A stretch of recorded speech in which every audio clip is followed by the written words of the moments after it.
What you're looking at now is the SkillsWave onboarding experience. This is where employee learners set goals, explore curated courses, and track spend, all in platform. Larry's role is highlighted in blue, as well as the skills that's associated with their role. These are the things Larry does in their job every day.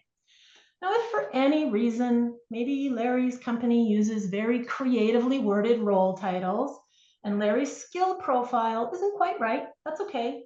Larry can go ahead and edit, modify the title, and get the industry equivalent that displays just the right skills to fit their profile. This is important because the platform is using AI algorithms alongside employment and company data sources to generate these connections and build the profile. Larry thinks this looks great. They're going to go ahead and start to set some goals. Now, the platform groups the skills, which makes it really easy for human employee learners to identify the targets that they want to focus on. Not to mention, it also makes it easier to have actual learning conversations with people leaders about skills development. So, for example, Larry's company and his team are focused on customer service and general sales practices. So that's where they're going to start. If Larry didn't see the skills focus that they wanted, that's okay too, because they can easily use the search feature to find the skill groups that they need. So this looks pretty good. Larry feels pretty happy. Notice that there's some flexibility. Larry can go back, they can skip, they can even navigate directly to the catalog and use the advanced search functions there if they want. For now, Larry wants to proceed with setting some goals. Now, the platform, as I mentioned, works on labor market intelligence and company data related to the role indicated. That means it's smart enough that it can surface roles that are adjacent to or maybe leveled up from Larry's current role. So at a glance, Larry can see, for example, the potential skills match between skills that Larry may have acquired in their current role and those that are required for success in their aspirational role. Between customer service rep and manager, we see about a 60% match. This is super motivating for the employee, who then feels motivated to continue and explore professional development opportunities. Larry thinks, yeah, I'm in for the customer service manager and also sales representative. I'm looking at the chat right now. The role info started from it. Well, no, it's actually something that is part of your single sign-on process. So you have an Active Directory that you use to set up the roles before anyone even gets started in the platform. Also, can you share how government employees might be able to participate in this versus the other options? That's a great question, Dwayne. I'd love to chat more with you about that. I'll actually share some information towards the end of the presentation about how you can get started with SkillsWave, and that might help answer that question. All right, let's go ahead and get some recommendations. Loving the thumbs up there. Thank you so much, everyone, for following along and participating. This is where the magic is happening. Skills being the threads that connect Larry's current role to their individual goals and matches them to high quality learning opportunities. This is a really simple, it's an interactive presentation, all the information Larry's provided, and also what AI has used in the background to create the skills match and then generate recommendations. So you can easily see here, related to Larry's goals, we have some recommended courses. Those courses actually range from micro-learning courses, short credentials, all the way through, I'm just going to scroll down here, degrees. And yes, we have clients who use the SkillsWave platform to offer degrees. Now, Larry can also scroll down to this carousel where they will see a toggle between their goal of manager or sales representative. So really tailored, really precise recommendations to that particular employee's learning path. Now, this carousel shows courses that are starting soon. I want to highlight for you here the My List feature, and this My List is available across the catalog, across the platform. So as your employees are interacting and finding things they like, they can add those to their curated list. Larry's been pretty busy. They've been adding things to their list. One of those is this sales and marketing fundamental. So that's where Larry is going to start today. Now notice, oh, Larry, this is a program. Don't worry, Larry. You know why? Because the SkillsWave platform is going to track your progress towards that credential if that's what you want. If it's not, that's fine too. I want to highlight for you here on the right this financial summary. If this was a real life implementation and not a demo site, Larry would actually see the remaining balance of their individual learning benefits. So Larry has $1,500 per year. All of the spending is tracked and displayed in the platform for Larry. Best part, they don't have to pester you with these kinds of questions.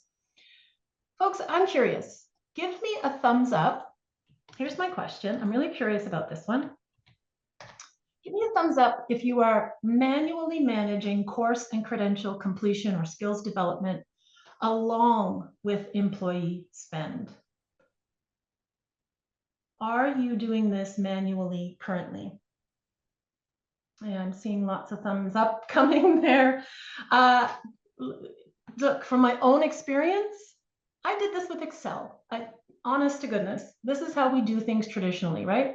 But it is a key benefit of this all-in-one platform solution. So Larry thinks this is a pretty good fit for them. They're going to go ahead and start the request.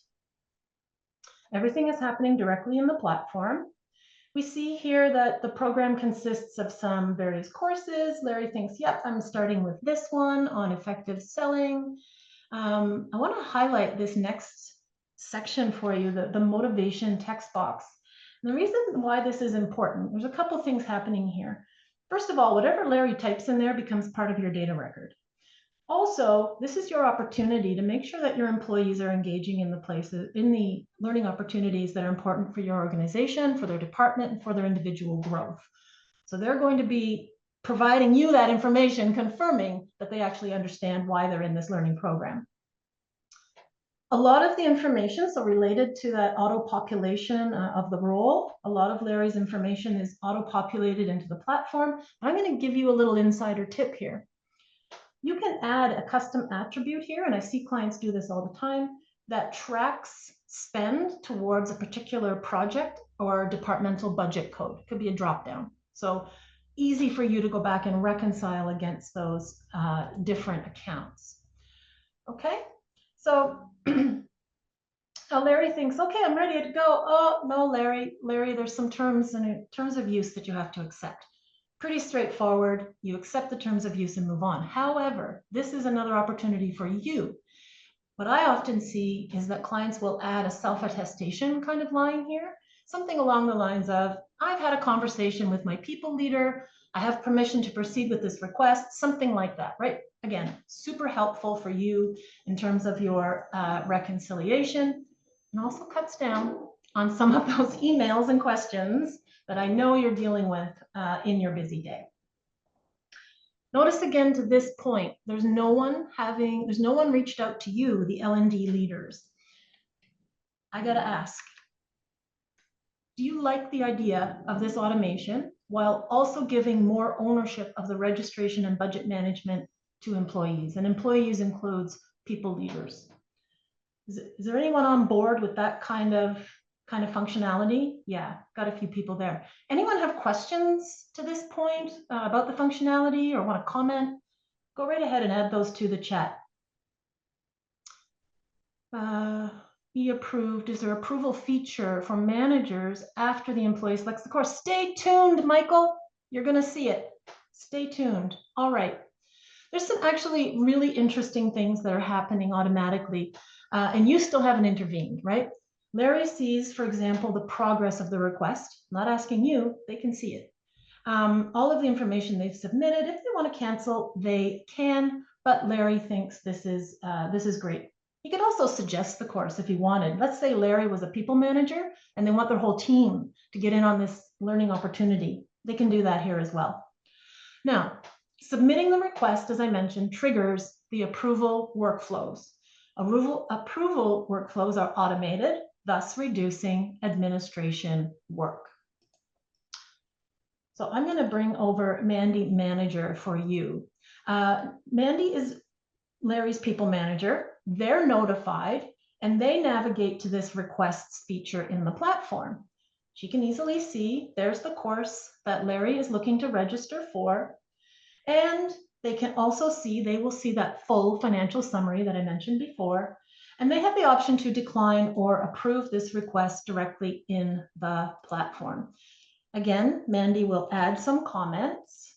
It's required of Mandy so that her comments are also added to that data record.